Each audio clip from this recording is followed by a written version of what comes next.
Hello and welcome, everybody. Happy Friday. I hope everyone has had an awesome week, is ready for a nice weekend, and is ready for another subsector spotlight.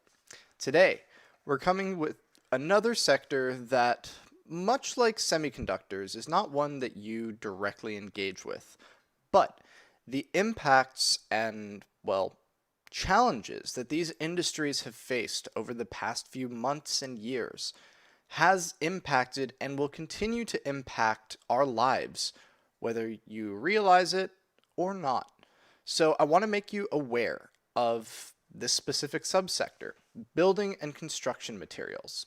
We're going to talk about what it is, the various steps involved in it, how it's only a small part of a much bigger machine, but how it's the part that has been one of the most challenging because it relies on not just the people that come before it, but the people that come after it as well. So we're going to talk all about the construction and building materials subsector today, share some companies that trade it or that are within the subsector, talk about some ETFs that trade those companies, but most importantly, why you should care because, again, it's not just about investments here. We're talking about things that affect our everyday lives, not just our investments, but I'm going to stop trying to do the introduction and we'll get straight to the action. Before I do, I want to say hello to everyone we have with us live. Again, these webinars are recorded if you're watching this later, but we do them live as well every Friday at 4 p.m. Pacific time, so 4 p.m. Los Angeles time, 7 p.m. Eastern time, or New York, Miami, anywhere in between those two. Or Maine. That's above New York. So, hello Elizabeth, Blaze, Emelida, my mother, Chela, Emelida, yeah, I got you, Laura, Ernestina, Irma, Esther, Kike, Maida, Eddie, Josefina, Andrew, Eladia, Hermila, Blanca, Yara, Aurelio, Ana, Karina, Lucy, Melly, Jose, Chase, good to see you again, Nancy, Sarah, Neri, HB, Rueth, Bugambilia. Oh, wow, that's a name I haven't seen in so long. Welcome back. Consuelo, Sarah, and I think I got everyone. All right, let's get straight to it, all right? So, again, today's topic is going to be about the building materials sector. Oh, thank you. I got the shirt from a aquarium in Japan. It's a nice shirt that some of the proceeds go to ocean conservation, so good cause. Alrighty, disclaimer, usual stuff. I'm going to talk about some things that pertain to investments. This is not investment advice. This is all for educational purposes. Past results can never guarantee future performance. Always do your own research prior to making your investment decisions. It is not a Skyrim shirt, unfortunately. Alrighty, building materials. Building materials is a subsector that is within the basic materials sector. But it goes by two names. One is building materials, but another very, very common name is construction materials. This industry is incredibly broad because it includes everything from raw materials to refined materials. But the thing that they have in common is that these materials are used for construction, for building houses, office buildings, skyscrapers, even roads are included in building materials. So today, we're going to take a look at this industry in a little bit more detail. We're going to see what materials are actually included in this, what key companies make up this industry, as well as some ETFs that would provide you exposure to building material and construction material companies. But most importantly, we're also going to cover how COVID, the pandemic, but most importantly, inflation nowadays has affected this highly cyclical and highly volatile subsector. So, what's included here in building materials? Building materials includes any companies that are involved in the extraction, so taking raw materials, taking them out of the ground, processing those materials if it needs some sort of work to get it into a form it can be used. For example, concrete or cement or bricks. Those are all building materials that require some. We don't just take a brick out of the ground.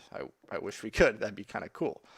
We can't just take concrete out of the ground. We need to do something with it to turn it into concrete. So building materials includes that. And these can be used in many different construction applications or uses, from roads, office buildings, houses, anything like that. If you can build it, you're probably using some materials that come from this subsector. So again, just to go through some of the most notable materials that we're going to be talking about here: cement, sand and gravel, clay, concrete, marble, and granite, as well as other metals and other materials, or stones rather, such as steel, gypsum, aluminum, and even copper can be included in this. So, how big are we really talking here? Because construction materials are the building blocks for everything in modern day society. Every building needs a wooden frame.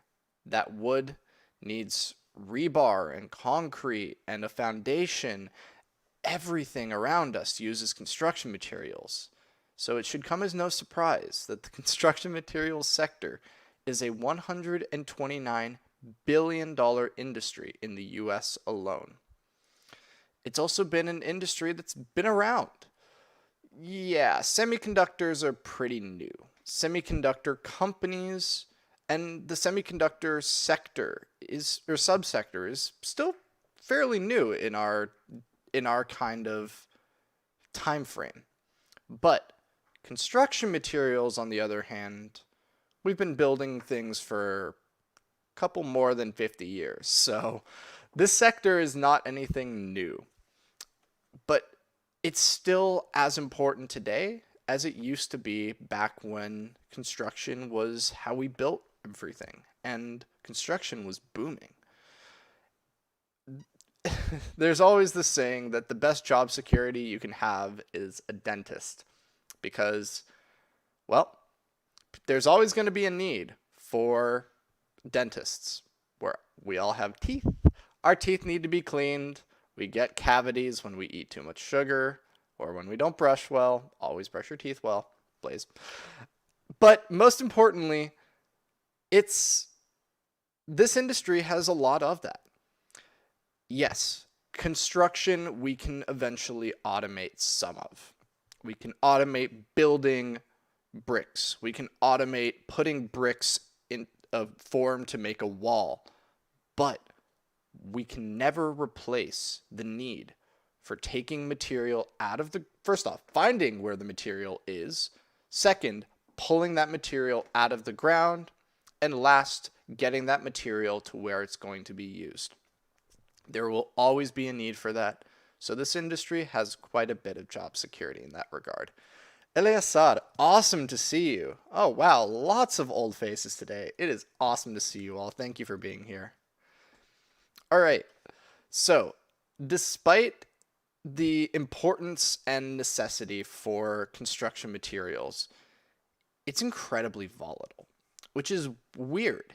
You would think that something that we need all the time, like consumer staples, would be very, very stable, like Staples is. But construction materials is volatile. But not because its demand comes in and out. More the costs of this industry go up and down so quickly that that's where the volatility really comes from. But to understand this a little bit more, we first need to go and look at what we call the supply chain for building materials. Just to quickly recap before we get into the construction materials supply chain, let's just talk about exactly what a supply chain is. A supply chain is how we get something from one place to another. It includes everything from how do we get it out of the ground? We need to load it then into a truck. That truck needs to go somewhere else to then process it. Then it needs to be put into another truck and taken to somewhere that it's stored until it's needed. Then another truck picks it up. You get the general idea. But the best example of a supply chain I can give you is Amazon. Amazon, their supply chain is incredibly strong, where the reason they can get you anything, well, okay, not anything, most things within a day or even 2 days with free Prime shipping is because they have so many trucks, they have so many warehouses, they have this entire network and like group of things working together to get you whatever you want tomorrow, whether you want it or need it or not. So think of it like that. Construction materials supply chain is so much more than just getting it out of the ground. It's getting it out of the ground, processing it. Well, here, let's go through this step by step. Materials need to be mined from the ground. These materials are then refined. Some of these materials are then stored until a purchase is made. Then the materials are transported to the site where they're either used or turned into finished materials and used that way. Such a system works when everything is running smoothly and everything is balanced. But that's not the case today. Really quick, just as a quick aside, to share with you just how important this construction material supply chain is. If you are a trucker, you make some decent money. You spend a lot of time on the road, but you make a lot of really good money. But you can get special certifications to carry other things, not just what you would see in a big semi-truck. Hazardous materials, you get paid a lot more. But another one is construction materials. Transporting large, and I mean massive construction vehicles. That's not construction materials, but that's something related to construction that you can make a lot of money hauling. But the one that is related to construction materials is concrete and cement. Those two things are, I wouldn't call them a liquid, but they flow, they move around, and while they're moving, they don't harden. The minute they stop moving, that's when everything freezes up and turns into the super rough and very sturdy material that we all know and love. It's such a high-paying job because of how important it is that we keep all of that concrete moving. So if you ever see a concrete van, or rather a concrete truck, they have a giant big drum on the back that's always turning. And it can't stop turning because the minute it stops, all of that concrete starts to harden. So that's just one example of many different examples that we can think of and find in our everyday lives where construction materials requires more work. It requires extra precautions. Drivers get paid more. People that work the machines get paid more. But ultimately, the end consumer that's getting those materials is the one that pays for that all. So what happens when something in this entire chain gets knocked over or even just moved out of the way of where it has to go? Using the example from before, what happens when that cement truck stops spinning? So, unlike other industries that only have to worry about a few factors, building materials has hundreds or thousands of what we call points of failure. Things that can go wrong going wrong. This is a lot of where this volatility and uncertainty in this market comes from. It comes from not just disturbances in the supply chain, but high inflation, changes in the supply of materials, changes in the demand for those materials, changes in both the cost and, more importantly, availability of labor. So how many people do we have to do all of this for both material extraction and construction? Remember, in order to get materials from point A to point B, you need a truck. If no truckers are available, or if you can't hire a trucker, that material still needs to get from point A to point B somehow. Then, again, the end product here is another point of failure, where we have changes in housing prices. If a house is worth less, that means they have less money to spend on the house itself. So before we get into how all of these different volatility things affect this industry, let's first talk about the steps to build a property. I will tell you this right now. I am not a general contractor. I've never built a house. My knowledge of the steps here comes from a lot of research, a lot of understanding of how things work. But Eliasar, you can tell me if there's anything that I'm missing. But I'll try and cover the most important parts in a very general way. Of course, there's always things will change a little bit, things will work slightly differently, but I'll give you a general idea of how all of this goes. And I call it the steps to building a building.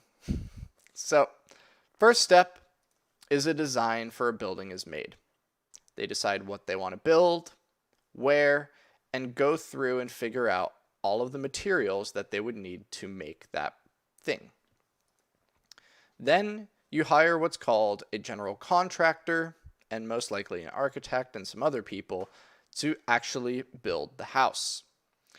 Now, the job of this general contractor is to get a price, to give a price to the client, whoever's ordering that building, for about how much it's going to cost to build it. Now, that cost includes a lot of different things. It includes the materials. It includes labor. It includes, if it's somewhere far away, they need to get outhouses. They need to put up all of the workers somewhere for them to stay. All of that adds to the cost of this building. So this price they give you before they even do anything. They say it's going to cost $1.2 million. Once they say the cost, there is ways for them to adjust it a little bit, but typically they have to stick to that cost. So part of being a contractor is knowing what your materials cost, what your labor costs, and how much you can charge for those things. But then there's another thing. As soon as you sign the paper, the contractor doesn't go walk out into the yard or to the lot and start shoveling dirt. Typically, they have other jobs. They have other things they're working on. So, in addition to saying how much it's going to cost, they're going to say, well, it's August 6th today. I can start working in April of 2022. August to April? Well, in some cases, yeah. So, let's say the contractor, it's now your turn. They called your number in the deli and now you get to have your building built. The contractor will go and order all the materials they need with some time for it to be delivered. And then only once they have the materials to build the building, the people to build the building, the cranes to build the building, all of the construction equipment to build the building, they can finally build the building. If you've noticed, there's a lot of things that can go wrong here. So that's where a lot of this comes from, is all of these things that can go wrong can go wrong. So let's look at where we are today with what's going on in the building, not just materials, but the building of buildings industry. Because COVID has had not a negative effect, but not a positive effect. It's had a very interesting effect on the construction industry. And by proxy, or by kind of association, the building materials industry. COVID restrictions on how many people you can have working in a space, on the safety that those people need to take, or people getting sick, or companies losing revenue, led to layoffs, scaling back on how much material they were collecting, how much they were refining, but also the ability to build things at all. So every point here, taking it out of the ground, getting it to the client, or getting it to the place it needs to be built, and then building, every one of these steps was affected. But they started to recover pretty quickly. Everything in the market started to recover pretty quickly. So, with that, the demand for construction came back. But it wasn't just it came back. Because of the low interest rates as a result of the changes in the economy, the Federal Reserve said interest rates are staying super, super low. When it's easier for banks to lend to each other, it's easier for the banks to lend to us. When we can get loans easier, we're more likely to go and buy that new car. Oh wait, semiconductors. Oh, well, we can go buy that new house. Wait, construction materials. Construction materials is to the housing industry as semiconductors is to anything that uses technology. Cars, computers, PlayStations, everything. So this sent the demand for new housing through the roof. Pardon the pun. I didn't know a better way to put it. And also, it's punny. So, here's where things started to get volatile. Let's use that word. These contractors are now expected to provide the cost for the project before they even get started on the project. And because of the high demand for contractors, plans for construction will happen about, on the short end, maybe 3 to 4 months, but more realistically, for a bigger project that involves many people, 5 to 7 months prior to construction starting became the norm for this industry. So that a lot can happen in 5 to 7 months, and a lot did happen. Because in early 2021, the supply of construction materials went down significantly due to labor shortages, but more importantly, supply shortages. The demand shot through the roof, but the supply couldn't keep up. There was less stuff to go around, which made more delays. Materials became more expensive, but at the same time, inflation also made the cost of things a lot higher as well. What is very hard to change, not impossible, but what is very hard to change is how much the contractor quotes for that job and how much that piece of paper that the contractor and the client signed says they will get paid for that work. So, you can probably imagine, these shortages had numerous, mostly negative effects on the industry.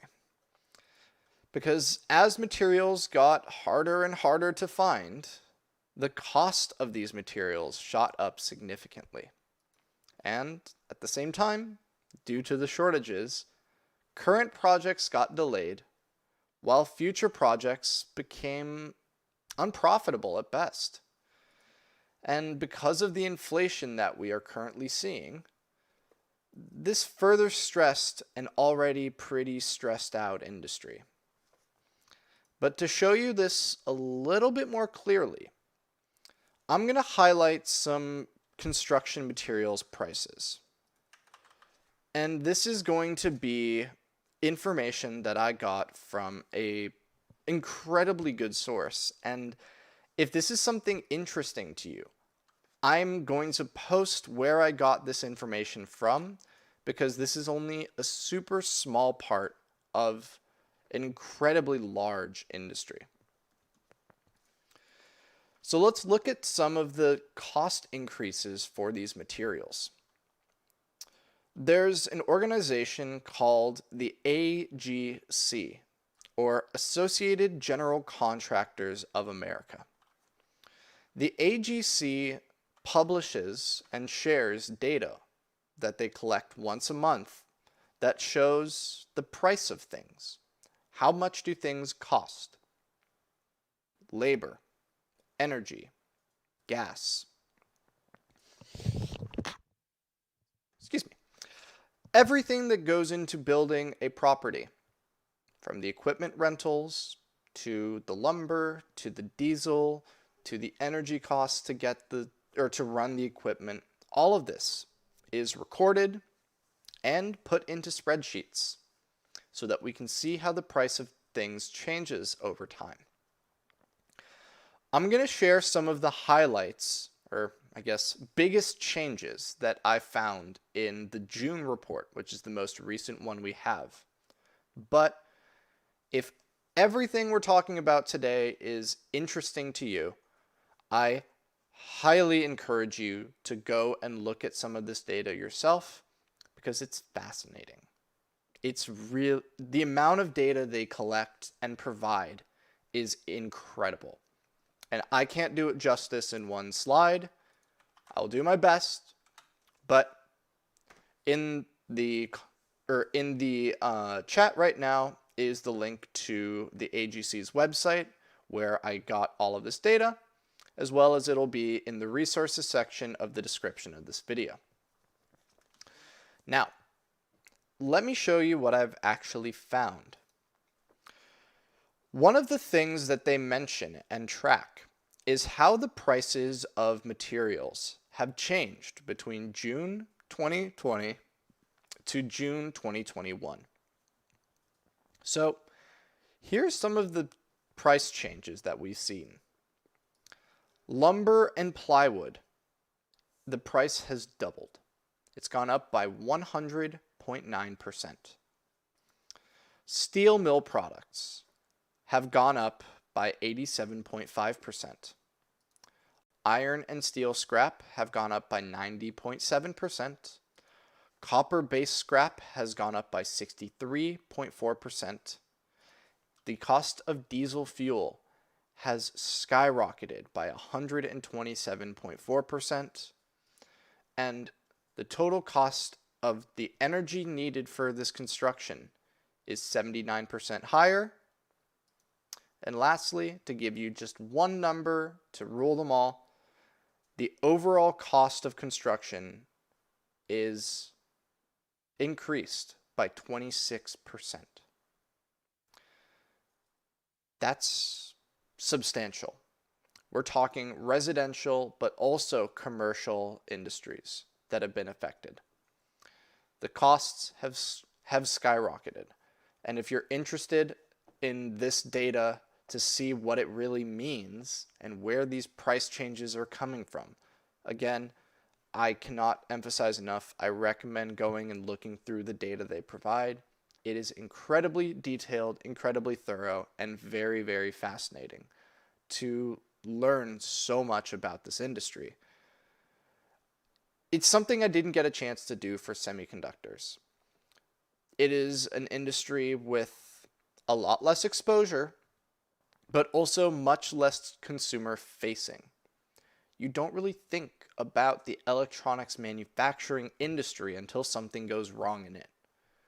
Construction is a bit different of a story. You think about it whenever you look around you at all the things that it takes to build a house. You think about it every time you see a cement truck rolling down the highway. So the amount of data they provide us is incredibly thorough and very, very fascinating to see, because it gives us a very clear idea of exactly how much these prices have changed. Adalita is asking, are these prices supposed to go down in the future? I have no idea. Because yes, the material shortages are improving to my knowledge. What's not really improving is the inflation rate. The inflation rate is still extremely high, which is one of the causes that we're seeing for this. Now, it all depends on not only the cost of supplies, but the demand for the properties these supplies are building. So there's a lot of moving pieces here, and I would be doing a disservice if I tried to guess what I think was going to happen. But what does this mean for this industry we're talking about? What does this mean for the construction industry as a whole? So the story here is pretty similar to what we've seen in semiconductors. These materials are a global industry. We take materials from different countries all around. So getting those materials is incredibly important to us. And a lot of these materials are in extremely high demand, and our supply has been limited by COVID. But as time goes on, the market will likely be able to recover and match that demand. But again, one thing that cannot be fixed by the supply adjustments is inflation. Inflation is not something in one industry, it is market-wide. It affects the value and the buying power of a dollar. So, as long as inflation continues to be one of the largest obstacles in our entire economy, a lot of building materials will be affected by it as long as this inflation continues at the rate it is. Now, to understand a little bit better exactly how all of this affects prices of these ETFs that we're looking at, and a little bit more directly, the publicly traded companies that are part of the building materials sector. Subsector, my apologies. Let's take a look at FinViz. FinViz tracks only 14 companies that are in the building materials industry. But it makes it pretty easy for us to look at these 14 companies and get a decent idea of how some of the biggest players in this industry are doing. Now, we can go and we will go and look at FinViz here in a couple minutes. But I just really want to quickly highlight the historical returns for this industry. FinViz lets us see in a very clear way how much the price of a subsector has changed in the past day, week, month, lots of different time periods. So today, after the market closed, before we started this presentation, I went in and I found the historical returns for this industry. So here we see that in the last week, the building materials subsector has gone up by about 1.4%. 1 month, 3.75%, but 3 months, minus 1.7%. Continuing backwards, 6 months, 20.9%. 1 year ago, 55.05%. So this is an industry that, since COVID ended, has seen an immense amount of growth. But because of where the industry is currently at, well, not this second. This second, it's recovered pretty well. But 3 months ago, if we just started today and looked back to May 6th, the story was a lot different. So, yeah, it's improving right now, and the rate at which it's improving has gone up. If we took this 1 week and put it into a month, we're looking at almost 6%. So it's improving pretty quickly right now. But it still has got a little bit to go before it gets back to where it was just 3 months ago. So I want to summarize really quickly this slide with this statement. Despite the global supply chain challenges that we've seen and the impacts of the COVID pandemic, the building materials industry has performed extremely well in the past year. It's rebounded from the labor issues of early COVID and is starting to recover from the supply shortages that have become a little bit of an effect of that labor, but also just, again, there's so many different factors that I can't really just point to one and say, you're the problem. It's so much more complex than that, which is very interesting. As an analyst, I hate it. I love being able to point to something and say, you're the issue. You are the weakest link. Goodbye, kind of thing. We can't really do that here. What we can do, though, is talk about some of the companies that are within the building materials sector. So if any of this is interesting to you, these are some companies that Finviz tracks that are part of this sector that are also publicly traded companies.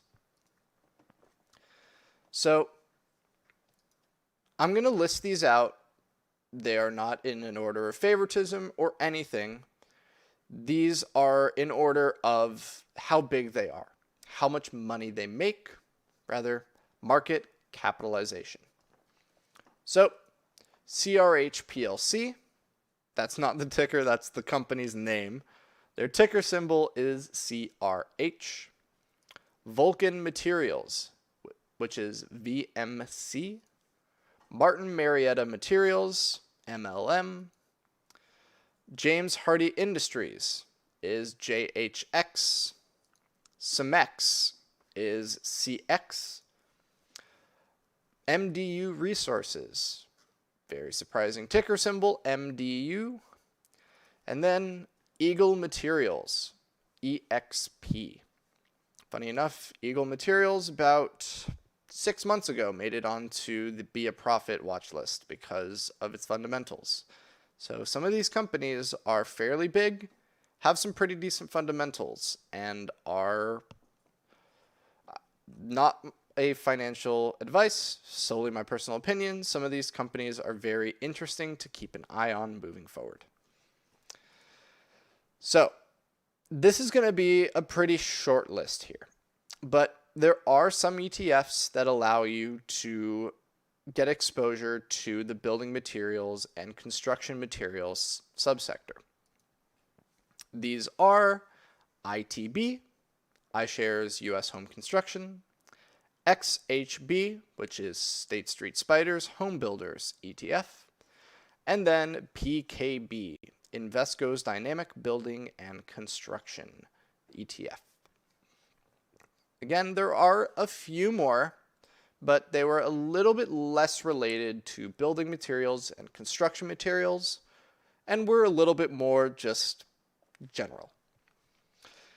If this whole construction thing is something you're interested in, these are kind of similar to, because they rely on it, which is real estate investment trusts. REITs are balanced portfolios of, or rather managed portfolios that buy and sell both property as well as real estate related companies. So that is a topic that I will cover about in a future webinar in a little bit more detail. But for right now, if you want the basics of what that is, what they are, and the variety of things they offer, I recommend you go and take a look at our old webinar that we did on REITs. It's a fascinating one and one well worth watching. It is now in the description if you're interested in. Oh yeah, the chat. It'll also be in the description.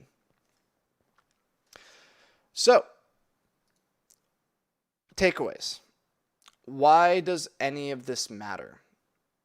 I'm not in construction, so why should I care?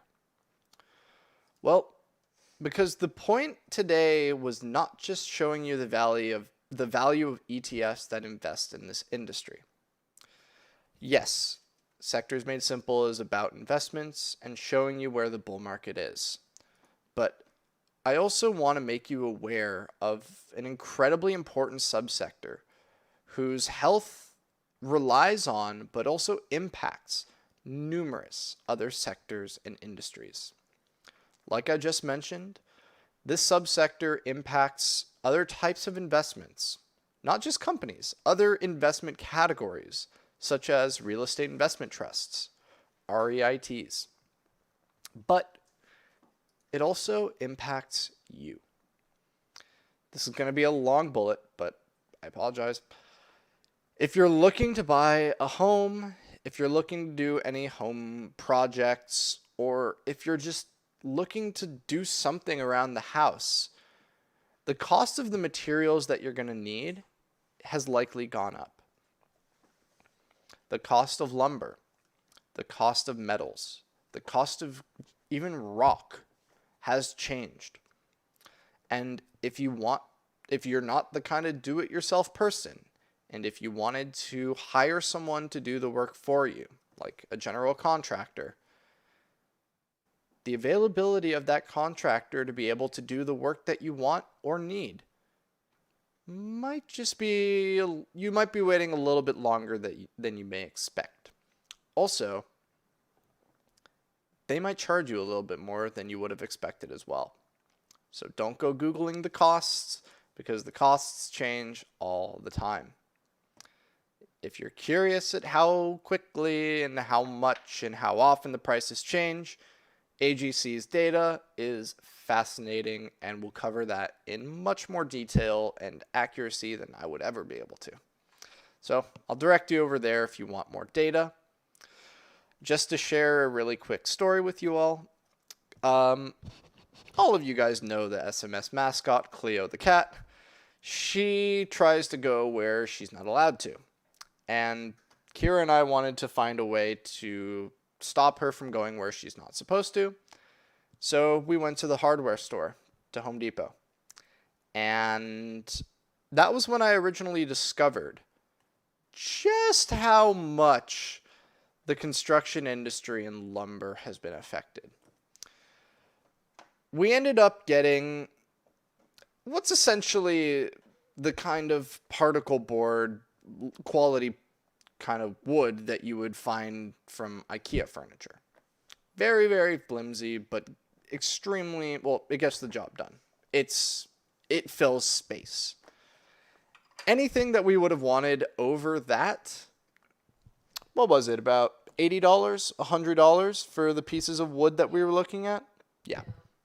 Like, not a lot of wood, just a sheet, maybe about 4 feet wide, 6 feet tall.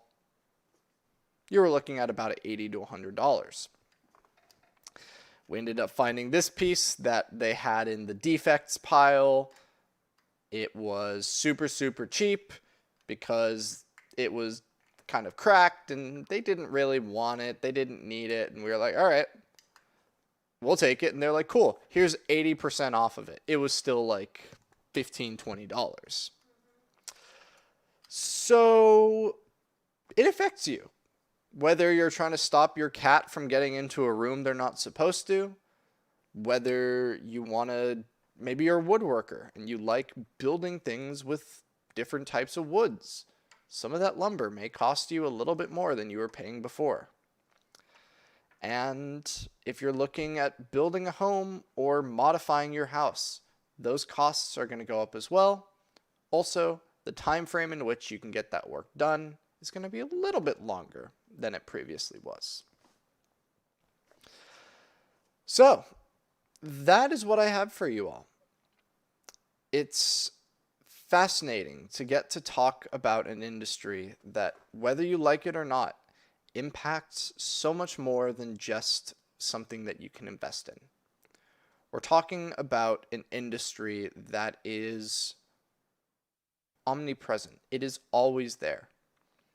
It affects your projects. It affects your future home, maybe if you're building a home or looking to buy a home, as well as it affects an extremely, extremely large industry that is all around you, whether you realize it or not.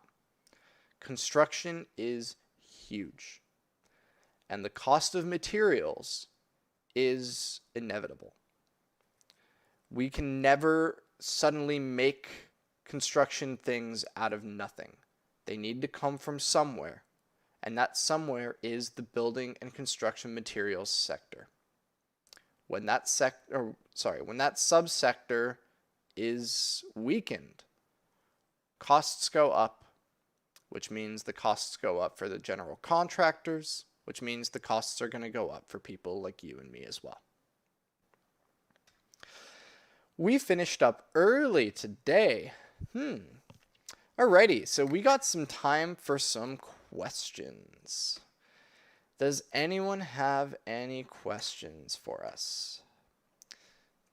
In the meantime, I know there has been a lot of new people coming to Sectors Made Simple, and one of the most common questions that I've been asked is, how do you read the matrix? What is on the matrix?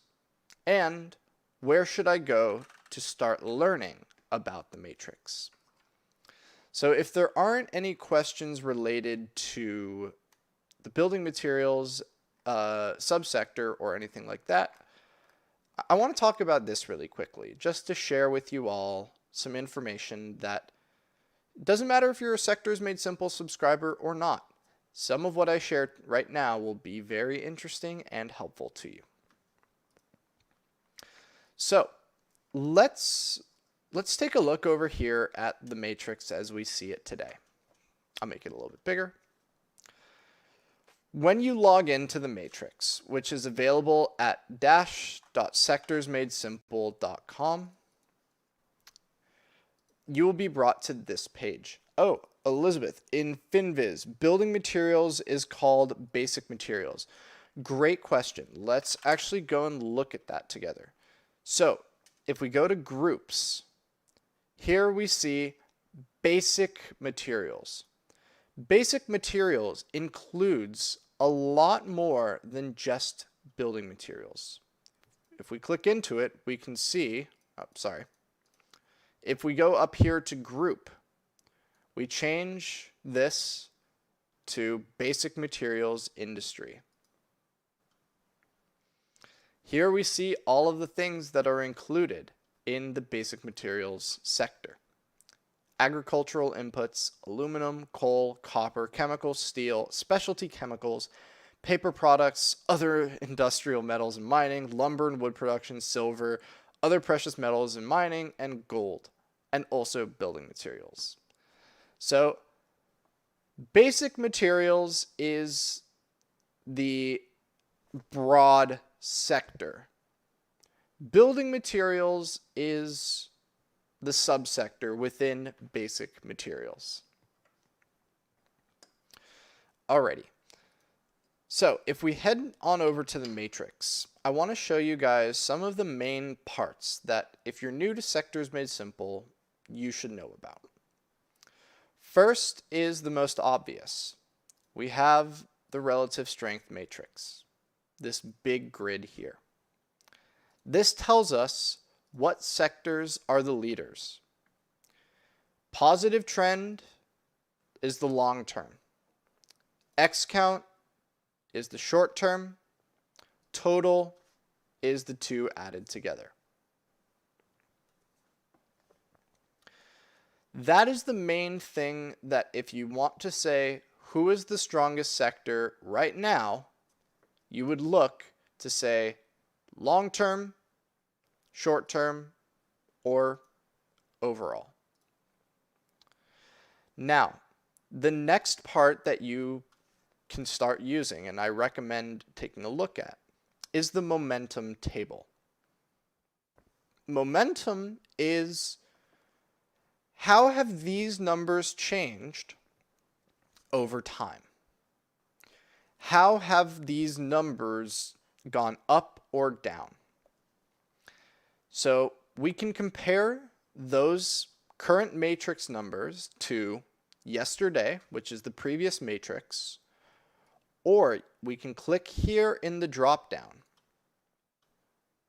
to be able to see other time periods. We can see compared to 1 week ago, 2 weeks ago, 1 month ago, 3 months ago, or if you're getting real creative, you can click on custom, which allows you to compare today's matrix to any date you choose. So we can compare it to April Fool's Day if we want and get to see how the matrix has changed since then. There's a lot of other parts that go into the matrix, such as bullish percent, as well as point and figure charts down below. But that's a story for another day.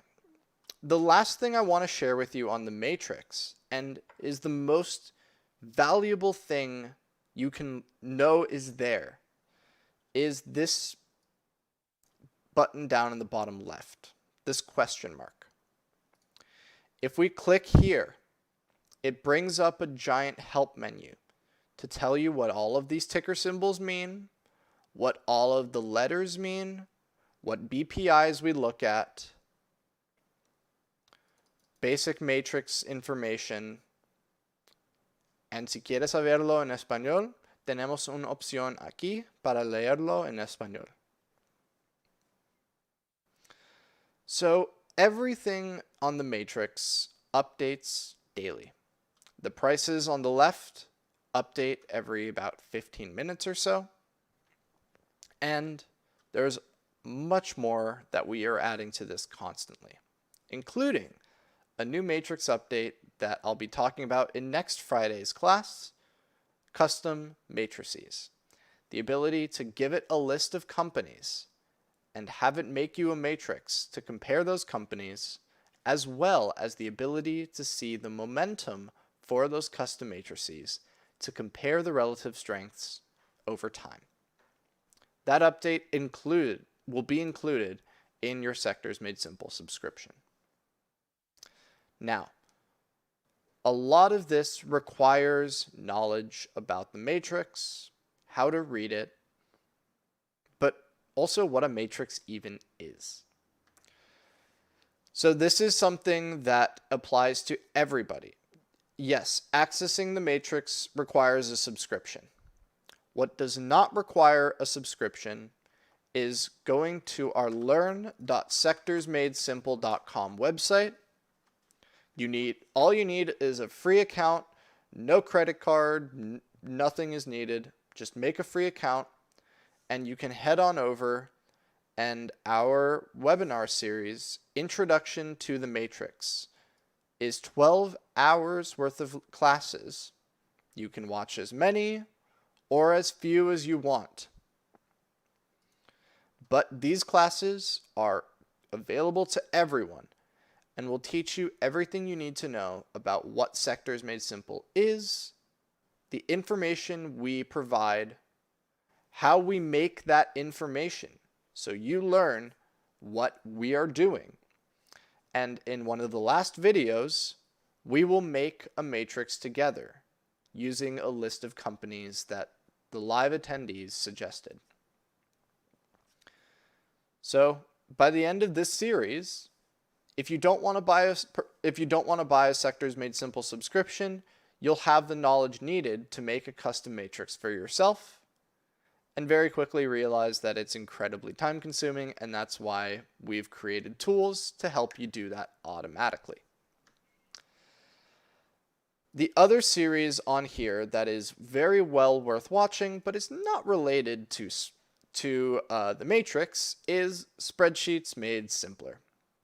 Spreadsheets Made Simpler is a 5-lesson series that will teach you the basics of how to use Google Sheets and Excel to do basic stock analysis, but more importantly, the basics of how to use these programs in general. So you can use them for tracking personal finances, tracking stocks, comparing stocks, or for a school project. Again, this series is all free as well, so you don't need to buy a membership. If you're interested in hearing me talk about some topics, 2 main topics: 1, spreadsheets, but 2, what the matrix is and why it's valuable to you, I highly recommend you take a look at those 2 series: Introduction to the Matrix and Spreadsheets Made Simpler Beginner. Martin has a question. I understand the BPI of any sector on the matrix includes all market compared to stock charts. That is S&P 500 only. Great question. All right. Martin is asking, the BPIs on the matrix are different than the BPIs that we can find in stock charts. Yes. The BPIs in stock charts are only for the S&P 500. So it's only 500 companies within that group. The BPI on the matrix, what we see here, all of this is using the entire New York Stock Exchange. Not the whole US market, just the New York Stock Exchange. So we use over 5,000 companies that every day we go in and we see how many of those companies are on buy signals, how many of those companies are on sell signals. So that's the difference. Stock charts gives you only S&P 500. The matrix gives you the entire New York Stock Exchange. Now the next question is, why did we choose to do the New York Stock Exchange? Well, the answer is stock charts already gives you the information. Our goal here is not to try and say that you need to pay us to get this information. Our goal is to give you information that stock charts doesn't have. They don't have BPI for the whole New York Stock Exchange. All they do is BPI for the S&P. So we'll tell you, hey, if you want the S&P 500 BPIs, if you want to know how the S&P 500 is doing, stock charts has it. We're not going to try and redo what they've already done. Instead, we will try and give you something else of value, where once you find a sector that you feel is the leader at any moment, you can come down here and see not just the S&P 500, but how the entire New York Stock Exchange companies for that sector are performing, to understand a lot more about the health of that market. So hopefully that answers your question. I love the way you explain everything. Oh, thank you. I really appreciate it.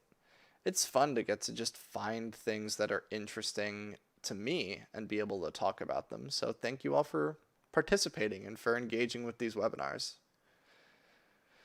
But the clock has stricken 5. I've gotten to cover everything I wanted to cover today, and I will bid you all adieu. And until next time, I have a very special webinar planned for all of you next week. For Sectors Made Simple members on Tuesday, we will get to talk about the advanced ways to use the matrix. The ways that I use the matrix every day. The ways that I use the matrix to create our newsletters that you all get every Monday. But also to show you the full extent of what Sectors Made Simple can provide you. It is a tool meant for beginners, but also a tool meant for advanced users that want to find their own strategies, develop their own strategies, and test, retest, analyze, and then maybe test again. So let's have some fun with that.